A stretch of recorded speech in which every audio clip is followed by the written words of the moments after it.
There's just too many companies that don't even care. Most businesses don't take the time to really do that.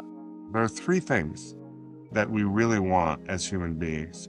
The reward for that soft skill is never going to live up to the penalty of not doing the thing that I care about most. How can a company turn what customers are saying in real conversations into smarter decisions and meaningful changes inside the business? Customer service in that contact center has almost become more important because the stakes are higher. If you can keep a customer loyal and keep them coming back, the ROI on that is ridiculous. A lot of businesses say they care about their customers. They look at reviews, support tickets, surveys, and maybe a few complaints that make their way up to leadership. But the clearest signal about what your customers are saying and how they're feeling about their experience with your company may be sitting inside the conversation customers are already having with the company every single day. What would a business hear if it paid closer attention to the moments where customers feel helped, ignored, rushed, or understood? To help answer that question, I'm excited to be joined today by somebody who knows more about that subject than anyone, Tom Vander Well. Tom is the CEO of Intelligentix, and for more than 30 years, he has listened to over 100,000 customer calls to understand how companies build trust, lose trust, and miss the signals that their customers are giving them. In our conversation, we discussed the three things every customer wants, why speed has become a bigger part of building trust in a relationship with your customer, how small service moments shape loyalty, and how customer calls can reveal management problems, training gaps, and system failures inside the business. If you get value from this conversation, be sure to subscribe and share it with a friend. And now here is my conversation with Tom Vander Well. Tom, thank you so much for being here. It is so good to be with you, Ian. Thanks for having me on the show. Absolutely. So Tom, you have listened to more than 100,000 customer calls over the last 30 years.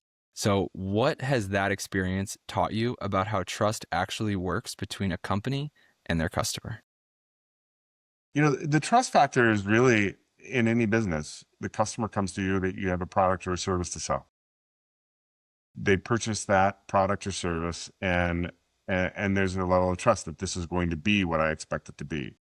And so in any customer service conversation, something has not met that expectation, or there's simply, already trust is broken. Like something has not met what I expected. One of the things that I love about my job is over 30 years is I've listened to like every conceivable kind of company. I've listened to like manufacturers and supply chains and retail and hospitality and you name it, insurance. And there are different nuances that come with different types of customer bases. But by and large, there are just three things. And in my book, I call it the Holy Trinity of customer satisfaction. There are three things that we really want as human beings. And what's really cool, and I get into it in the book, is this is not just true in business, it's true in life and relationships as well. Number one, I need my issue resolved. There's a problem, there's a question, there's an issue. I want it resolved. That's number one. Number two, I do want to feel like I am cared for as a human being. So that courtesy and friendliness, the soft skills, like we care about you and that your expectations have not been met. And then number three, and what's fascinating about this, Ian, is like in the first 10 to 15 years, that resolution and the courtesy and friendliness, the soft skill piece, it was really sort of a binary. Those two things were the universals. But then in 2007, Apple introduced this thing called the iPhone, and the smartphone revolution took over. And immediately, starting about 2008, our research began showing that time-related dimensions of service began growing exponentially as another key driver. And Amazon only magnified that effect. And now we're at a point where respect my time. We are so time sensitive. So resolve my issue, care about me, and respect my time. Those are the three universals. How do you feel like that third dimension being added changed the expectation of the customers about what they expect from the businesses that they're working with? It highlighted and magnified several things.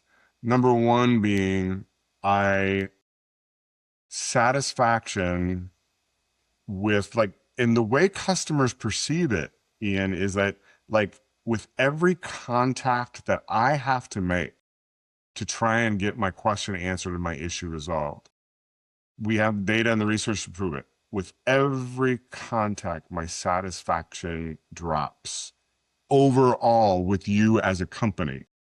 And I would say before the smartphone, before the iPhone, there were a lot of times where we would see, okay, well, one or two contacts, there wasn't really statistically a significant drop in overall satisfaction with the company.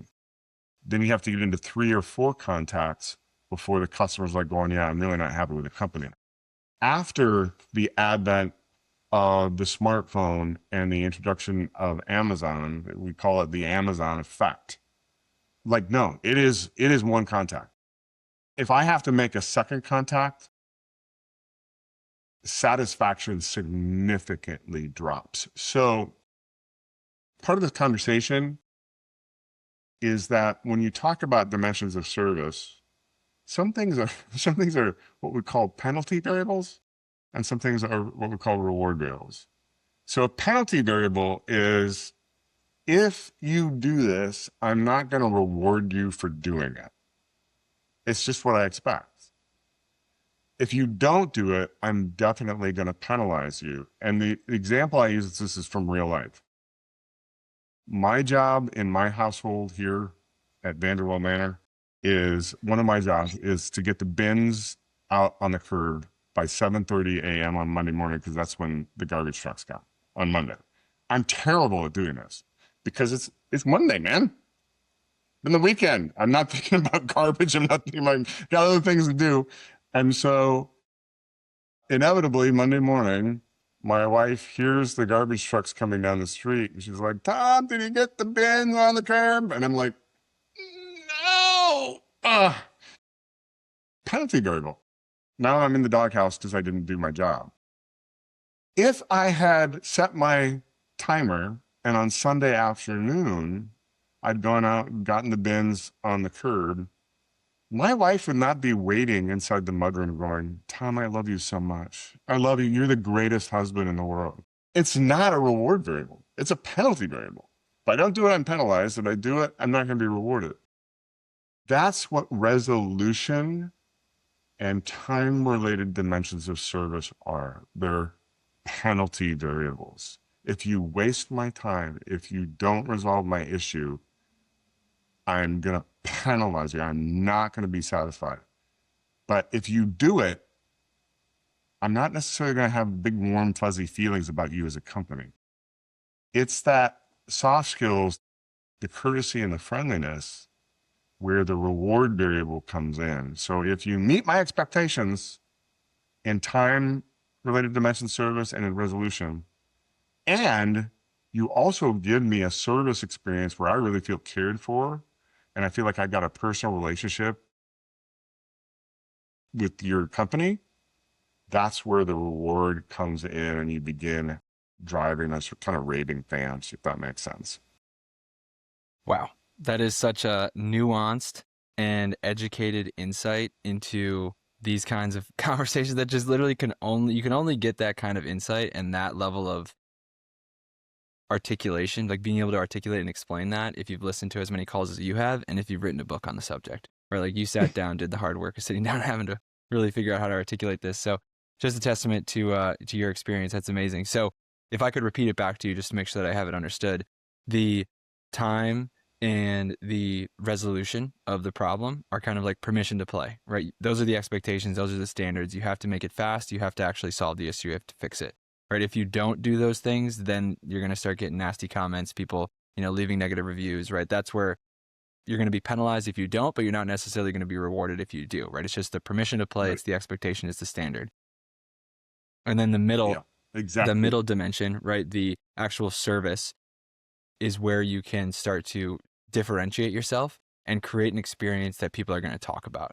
right? And this kind of brings me back here, reminds me Right. about something that I learned at the end of last year, which is I went to this marketing workshop, and this guy was like a marketing wizard, whatever, and he kind of broke down marketing in ways like you're breaking down customer service and service in ways that it's just like you can only explain it that way if you've been in the game for a long time and you really know your stuff.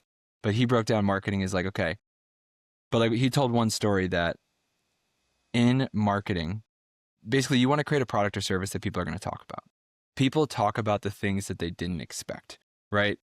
As a part of your service experience, right? They will talk about and mention the things that they didn't expect. So one example is like, okay, if you're staying at a hotel, nobody's going to talk about how nice the sheets are, the room was super clean, the staff was very friendly. But if you leave like a note on the table when they walk in, it's like a personalized handwritten note with some comment or little thing like factoid that you could find about them. That is something that people don't expect about their experience in staying at a nice hotel that they will talk about with others. People will talk about the things that they don't expect. So when you look at these three dimensions, the expectation is that it's going to be fast, it's going to be convenient, it's going to be easy, and you're going to solve my problem. But you can get people talking about you if you really focus on that second dimension of providing a real like service experience. So how could you, as a business owner, really attack that second dimension and make it Yeah. something that people will talk about? Let me give you a real world example. So when I do customer service training and I start working with a client, one of the things I'll do when I do my first sort of training experience is I will say, give me an example of a company that provides a great service experience. And that's the question. And Mm-hmm. sometimes we'll do it small groups or whatever. The number one answer for the last 20 years, bar none, by far, it is always, do you know what it is? I'm going to say Amazon because Chick-fil-A. that's where my mind went. Yeah, it's Oh, Chick-fil-A. Chick-fil-A. Oh, yeah. And when I ask, well, what is it that Chick-fil-A does that makes it a great service experience? It's always two words. My pleasure. When you say thank you at Chick-fil-A, they respond with, my pleasure. And I talk about that in the book. I mean, you think about a fast food experience, which Chick-fil-A is. Every fast food experience is basically the same. You want to go in, you want it to be fast, you want to get your order quickly for it to be right. And what Chick-fil-A did is they leveraged two words, two courteous words that people don't expect. And all of a sudden, wherever I go, you know, who gives a great service experience? Chick-fil-A. Why? They say, and I'm like, how easy is that? And that's just a great example. And when I listen to calls, when I'm working with our clients to say, how do you deliver that experience that people would expect? It's not rocket science. You use the customer's name conversationally. You make it feel, hey, we've got a relationship. You're a real person. You use please and thank you. If something hasn't gone right, hey, you apologize. Hey, this didn't meet your expectations. You make a very clear ownership statement that I'm going to take responsibility and resolve this for you. There's just a handful of very simple things that you do. And also think about 100,000 phone calls. So companies, like, most major companies, you've got hundreds, thousands of people, even a small business, like an insurance agent, and right here in my little town of Pella, Iowa, you're probably taking 80, 100 calls a day. That's 80 or 100 impressions that you are making, in which that customer is either going to have an enhanced or diminished perception of you and your business based on how that interaction went. So, dude, leverage it. Make every touch count. And so I always go back to Chick-fil-A. If they can leverage my pleasure into having a reputation of one of the best customer service experiences, any business can do the same thing. Yeah. Yeah, and it really is just those simple things. Like in my mind, it's worrying with all these complicated ideas of like, okay, so maybe Chick-fil-A saw this experience in the fast food industry where all the employees, like everybody seemed super disengaged, right? They didn't really care. So they were like, okay, our main differentiator is that we are going to create a staff that genuinely cares and says something like my pleasure. But it really doesn't have to be that complicated. Maybe there is something to that, but you really could just copy and just boil it down to, okay, the people who are handling these issues, who are responsible for customer service and resolving these problems that your customers are having, you just have to take them through the right training, right? They just have to be people who sincerely care, right? Because everything that we're talking about, like using their name, making it like we're really building a relationship, saying things like my pleasure, just all boils down to people who really just give a shit, who are on the phone solving the problem, that just care about Yep. this person. And then also Right. recognizing the importance of this interaction with the customer is an opportunity, right? This is an opportunity for us to just Yep. increase our like grow our relationship, build our relationship, increase our perception that they have of our business, or decrease it, right? Every interaction that you have with a customer is an opportunity to go the right way or the wrong way. So yeah, it's like you Exactly right. could, Now yeah, let's go back to the Holy Trinity of customer set and the penalty barrels. The nuance here, Ian, is that you can be as nice and courteous and say my pleasure all you want, but if you don't resolve my issue and I feel like you're wasting my time, the reward for that soft skill is never going to live up to the penalty of not doing the thing that I care about most, which is resolve my issue. And so one of the things that I've learned along my, probably the most misunderstood service skill is apologies. Apologies are really, really powerful because it's like going, hey, we care. Hey, I'm sorry we didn't get your order to you on time. Let me see what we can do to take care of that. And I'll have I always have customer service reps that I'm training like going, yeah, but Tom,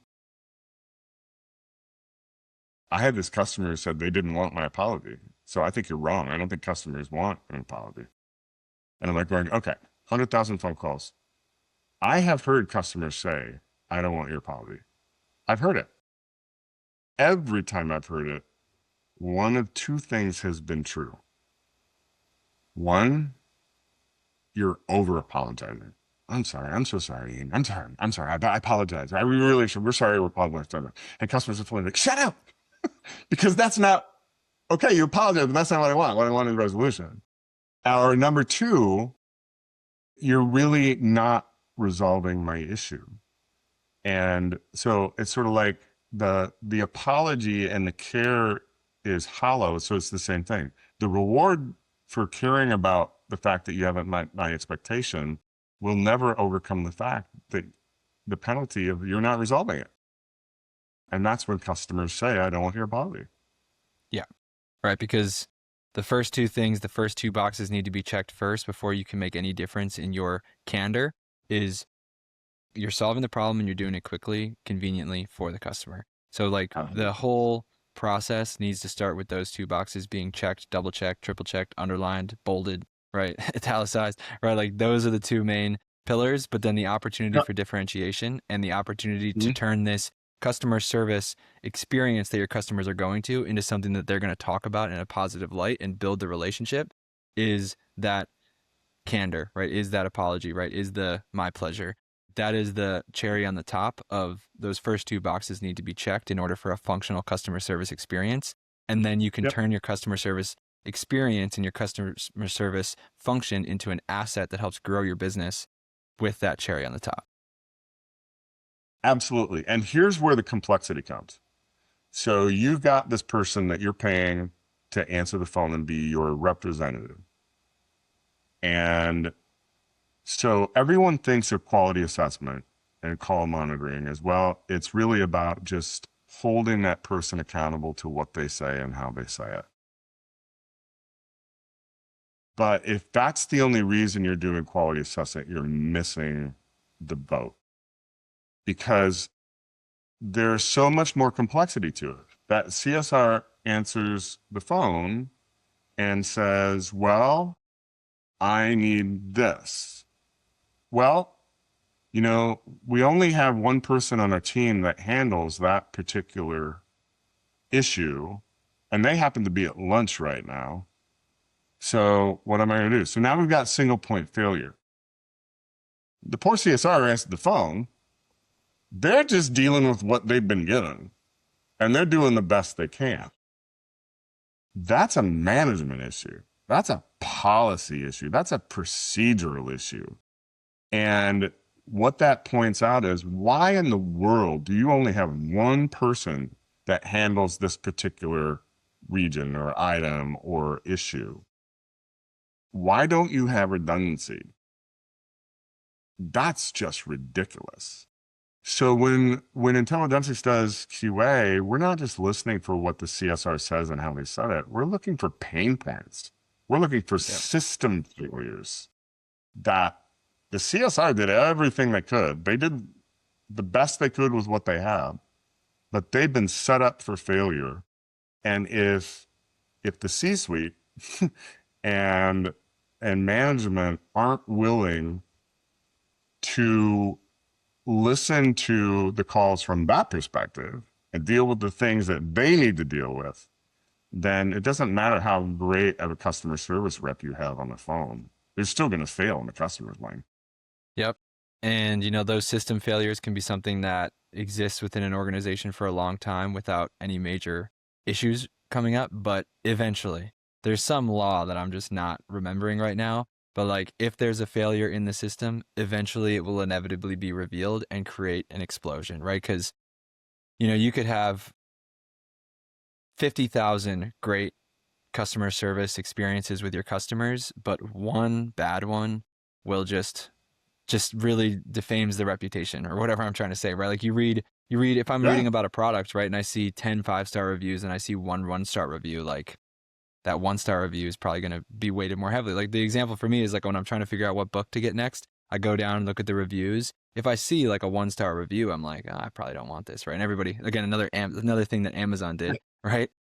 So if you have those system failures within your customer service system, the way you've designed your system, not having redundancy, not having those fail safes, eventually they will be exposed and it will create a really bad problem for your organization. 100%. Absolutely. Yeah. I love it. So you talked about how the smartphone really changed the game, right? It added that third dimension of service, right? It added the speed and convenience, the expectation in the customer's mind that everything needed to be fast and needed to be easy, right? So that was the smartphone and Amazon that kind of created that. Is there anything that you're seeing out there? Obviously, we're going through another kind of revolution that, like we did with the internet, with artificial intelligence today. Is there any new dimension that you see arising through AI, or is it just going to be kind of the same 3 dimensions, but AI just plays a new role in it? I think AI is it's going to add nuances to especially customer searches and what they're looking for. From a customer service perspective, what we have been seeing, and it's not just AI, but it's technology in general. Technology has allowed certain low-level customer issues to be handled quickly and efficiently without the human touch. And the classic examples I had, early on in my career, we did a lot of business with banks and financial institutions. And the number one, it was amazing. It's funny to think about now, but the number one reason people called was to get their bank balance. Hey, what's my balance? Which is silly today because you can get your balance anywhere for, through the app, through the website, whatever. And that's just a classic example, but it's across the board where simple questions like, where's my order? Amazon has done that. Where's my order? They'll tell me if it's out for delivery or, which step in the process it's at. So what has happened is if a customer is calling you, you can be almost assured that this is already a complex, out of the ordinary, one-off situation that really needs human intervention and a human being to figure out what the heck is going on here. And so the bottom line is customer service in that contact center has almost become more important because the stakes are higher. Now all of a sudden, I'm already not expert. Technology has already failed me and not given me what I needed. I'm already upset. So you better pay attention and take really good care of me in this moment because I'm already on the edge. Yeah. I like that. That's definitely a schema change where I feel like a lot of the narrative is that customer service is going to be one of those things, like those call centers are just going to be one of those things that's just completely delegated to AI.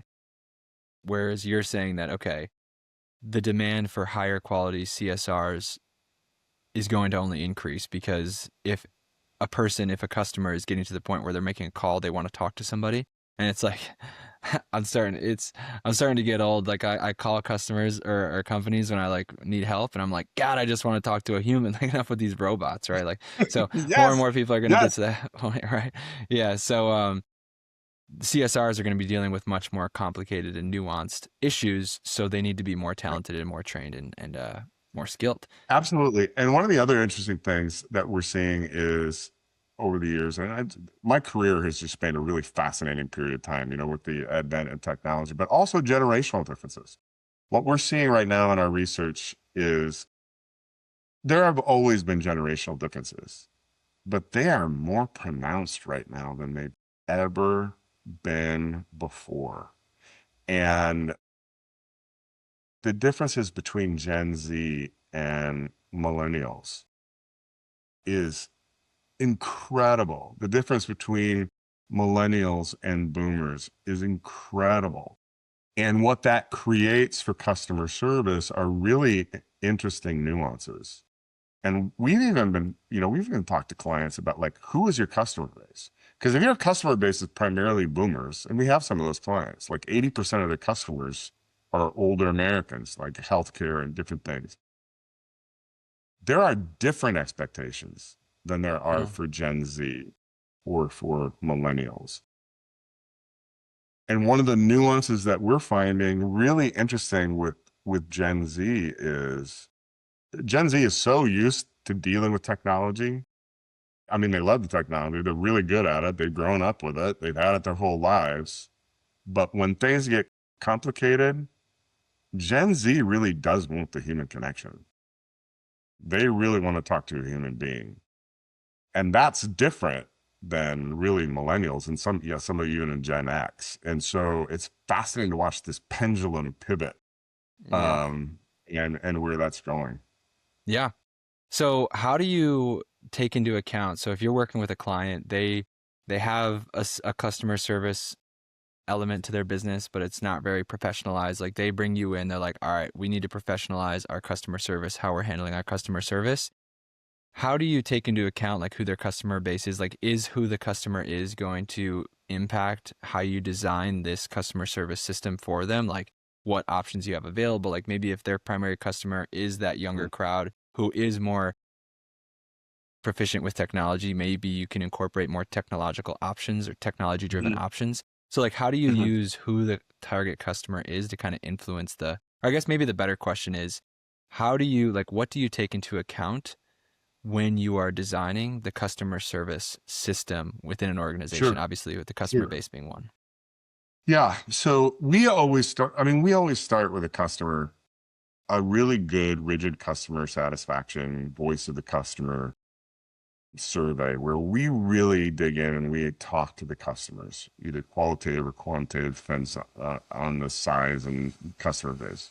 But from that, we literally test, okay, here are the key touch points in the customer journey. What is the customer's level of satisfaction with each? And how does that correlate to their overall satisfaction from your company? And from that, we can sort of determine, all right, these are the things that your customers care about the most, or these are the things that they're penalizing the most right now. In fact, I'm working on a report right now for a client, and the key touch points are very, very obvious. Customers, it's a retail environment. They have a loyalty program, and customers are like going. And what's funny is across the generations, they're like going, "Look, I want to know what are my rewards." What can I get with them? And when do they expire? Can you just please, give that to me in a simple place to find it? And the nuances come, whereas like boomers, they don't really care how you deliver it. They just want it to be easy.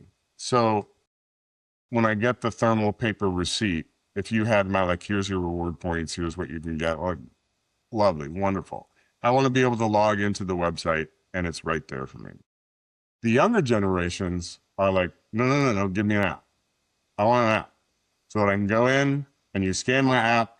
And even if I didn't know how to reward, the app will say, oh, you want to use your rewards today.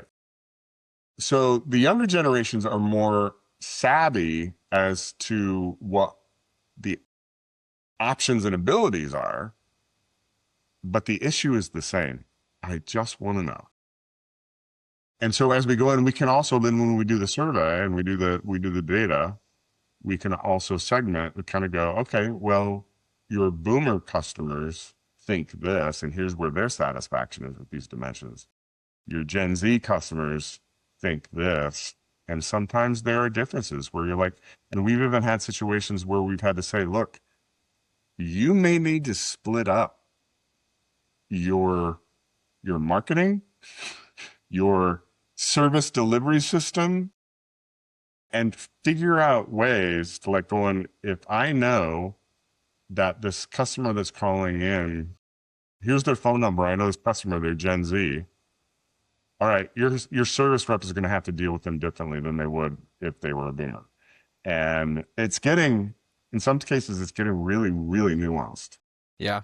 And that's just another testament to the value of focus, right? Like when you get to be a very large company, you're going to naturally be adding new ICP profiles or customers. But the more focused you are in serving a very specific type of customer, the easier everything becomes, because that informs the design of the entire organization, everything from your marketing to your sales to your service delivery process to your customer service process, because you can just focus on building it for one customer in mind and their preferences and their expectations. But the moment you add a second type of customer is the moment that you need to make these changes if you want to still provide the level of service that you should want to, which is the best you possibly can. And so we had and then you get clients, like we had client that they're basically doing, they've got a whole army of field people that are working with customers in their home, like home services. And in that case, what you have to do is begin training them. You got to pull them in and go, oh, look, you guys, you walk into the home of an 80-year-old. Here's what that 80-year-old is thinking and what they expect from service. You walk into the home of, a young couple that just bought their first home and they're 28 years old. They have completely different expectations. And so they have to learn and understand, and that's on the company to be willing to kind of go, all right, we need to train our people at this level. Mm-hmm. Absolutely. And you mentioned, and you started to hint at, the value of this insight, right? The value of intentionally capturing the insights that are there and available through the customer service conversations that are happening goes well beyond just optimizing and making the customer service experience better, right? Those conversations that your customers are having in the customer service experience through the research and the audit that your company would do for an organization, what your customers are saying about your product and service and about their experience, especially in the moments where they're frustrated, can inform so much more than just the customer service, like improving the customer service experience. So when you are getting these insights, like how can a company turn what customers are saying in real conversations into smarter decisions and meaningful changes inside the business? So when we do kind of what we call our ongoing service quality assessment, where we're listening to a customer service team on an ongoing basis and providing ongoing feedback, we are always analyzing it from the customer's perspective. And we're always listening for those opportunities where customers are saying, this isn't working for me. So with every one of our reports, there's here's how your CSRs are doing and there are opportunities to improve. But then there's a whole list of, no. Here are opportunities for improvement that are literally for management to consider. Just delivered a report yesterday. A couple of the examples, customers calling in and kind of going, okay. And in this case, it's kind of a monthly service that they're providing for customers ongoing. And customers are saying, well, look, I don't want my service shut off. If my payment doesn't go through, my automatic payment doesn't go through, will you email me? Will you text me and let me know that there's a problem? And the company doesn't have the technology to do that right now. But it's sort of like, no, no, no, no. This is what your customers are expecting. Like, I expect you to have the technology to inform me before my service gets cut off so that I can deal with it. And in this particular case, believe it or not, the technology is still, if your payment doesn't go through, we send you a letter by the United States Postal Service. And we all know how long that can take. And and so in our report, like going, come on, 21st century. Yeah. This is ridiculous. So that's just a great example of where the pain points are obvious when you listen and when you hear them. But most businesses don't take the time to really do that. And they're just missing obvious examples of like, no, this is the strategic, this has to be on the priority list for our next system conversion that we do these things. 100%.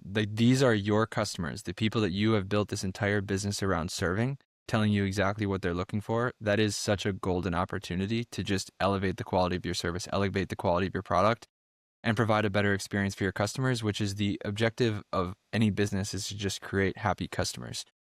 So everything that they're saying, every pain point that they're dealing with is an opportunity for you to come in and solve something, solve this pain, solve this problem, and provide a better product or service for your customers. So yeah, I think that these insights, this kind of data and information is some of the most valuable information that any business can have. It's the most valuable information that anybody can have, right? Like, I understand that probably a lot of your clients are far from the early days of starting the business off.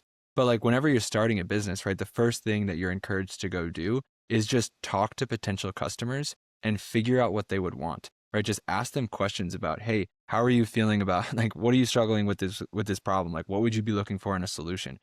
What your customers are looking for, what they are saying, the way they are describing the pain that they're experiencing is the most valuable information that you can have that will help you inform how you market to them, how you advertise, how you attract them, how you convert them in your sales conversations, your sales scripts. Then it should tweak and inform the client journey that they go through, right? The service that you provide and what you provide at each stage of the service delivery process. Like, that insight is the most valuable insight that any business can have, I believe. Like, the conversation that their customers are having related to the work that they're doing for them. Absolutely right. And one of the paradigm shifts I've seen in my career is I felt like really early in my career, and it was just understood. It was an understood business principle. It costs far more money to get a new customer through the door than it does to keep an existing customer. And I feel like one of the consequences of our technology, there's a trend every 5 minutes. There's a new news cycle every 10 minutes. There's this burn and churn kind of mentality in life where everything changes so quickly. What I've noticed is that many businesses seem to have adopted like, well, there's just going to be customer churn and you just have to live with it. It's just part of the way it's going to be. And I'm just like going, no, it doesn't have to be that way. If you if you can keep a customer loyal and keep them coming back and be like, well, I'm always going to go do business with you because I know I'm going to get my product. You're going to be there. It's going to be a good experience and do it in a timely way. And I can trust you to do that. The ROI on that is ridiculous. Ridiculous.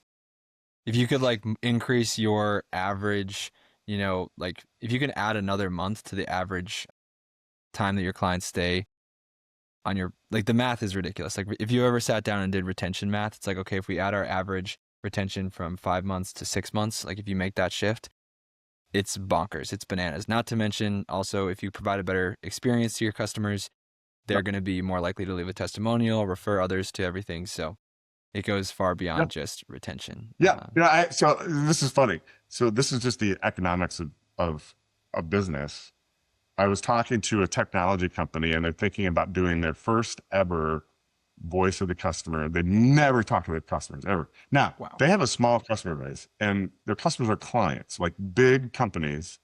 They're a technology firm and they have these subscription-based monthly, technology services. And so I was digging into it and I'm like going, their average customer is paying them $10,000 a month. Mm. And, we're talking about doing a voice of the customer survey that's going to be like, I don't know, $15,000, $20,000. And I'm like Mhm. going, dude, if if we equip you with something that helps you keep one client for one extra month, you Worth it. paid you paid for the study. This is a Yeah. no-brainer. Yeah. Yeah. And it's like, that's just, again, one dimension. Like, I just don't think that this can be said enough. And it's just one of those things that I'm really excited about. It was just like how valuable that information is and how dynamic that insight is and how applicable it is to other domains. But like, you can use that voice of the customer research, that what your customers are saying about their experience with your product, or their experience, most importantly, their experience with the problem that you're solving and their desires for the solution to solve that problem. If you get that insight, it not only informs how you can design your service or your product better to keep them staying longer, but it's also the most valuable information you can have to inform your marketing, right? Any marketer will know that you are trying to get as close as you can to using the language that your customers use to attract them to your product or service. So if you do that kind of voice of the customer, if you have 1,000 customer service calls, right? If you have that data, that should be informing how you communicate to your customers in advertising, then the messaging that you use on your sales pages and your sales calls and your sales scripts, right? So not only will that voice of the customer research help them to make a better product or service that keeps people staying longer, it will also help them get more customers by having more effective marketing, more effective sales Yep. conversion messaging. Yep. Um, yeah. And it's just like, and then now you have more happy customers that are staying longer, who are going to refer more, provide better testimonials. Like, I truly believe that it is the most important insight that any company can have. Or do you feel like when you do that kind of voice of the customer research, or when you, across the, 100,000 calls that you have listened to, right? You talked about the dimensions of the service experience. Are there any things that you're seeing companies like very frequently kind of just like missing? Like, what are some of those other common patterns that you're noticing? Like, before you come in and work with a client, they're typically missing these things as a part of their customer service experience, that it's like you feel like you're kind of fixing in every client that you're working with. Yeah. I think that the biggest thing, Ian, that I've seen is that there's just too many companies that don't even care. They don't even care to define what we want that experience to be, to say, all right, people always ask me like, oh, 100,000, you must have heard some really, really interesting things. And the reality is that I have. I've heard some, I've heard some doozies in my career. But those are the exceptions. The reality is that 98% of what I heard are mundane. They are routine. They are transactional because that's what business is. But there are so many companies that haven't defined, okay, when the customer calls in and we know that they're typically calling in for this, this is how we want the flow to be. Here's how we want to optimize their experience. Here's what we want to say and how to do that, and then train their people to do that. So what happens most often is the owner or the C-suite will kind of go, oh, we got good people. We got great people. We trust them. We believe in them. They're good people. And which is true. I'm sure that they're really good people, but that doesn't mean that they get a great service experience on the phone. And so when we come in and do an initial assessment, here's usually what we find. It's a bell curve. You've got a couple people who are just naturally customer service rock stars. They get it intuitively. It's how they're built and wired. And then you have a couple of people a percentage on the other end of the bell curve. They're like going, they should not even be in this job. Like they're in the wrong position and they're angry. They're whatever. Yeah, they should not be handling customer service calls. And then in between, you just have a lot of mediocre. And it's really easy to move the bell curve from mediocre towards the excellent. It's really easy. There's a real system to it. And I talk about it in my book. You define what it looks like. You train people what to do. You hold them accountable to do it. You coach them and encourage them. You incent them and you move the needle in that direction. But what happens most often is companies just don't do anything.